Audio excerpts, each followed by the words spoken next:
1919 मसीह समाज खबर कागज प्रकाश करते से साप्ताहिक कागज भाव में प्रकाश पाला और परवर्ती समय दैनंदिन खबर कागज रूप नहीं समाज खबर कागज मध्यम पंडित गोपबंधु दास तथा स्वाधीनतार बार्ता ओडिशार पुरपल्ली पहुंचाऊले ब्रिटिश सरकार लोकविरोधी नीति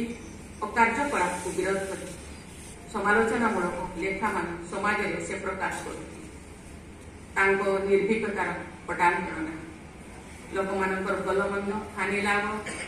दाबी देवा यही कागज मध्यम से सरकार दृष्टि को आनुले संपादकीय लेखा थिला ओडिया गद्य साहित्य को रुजुमंत करवा इतिमध्य समाज ता प्रकाशन शताब्दी पूर्ति कर सारी गोपबंधु सत्कर्मर फलस्वरूप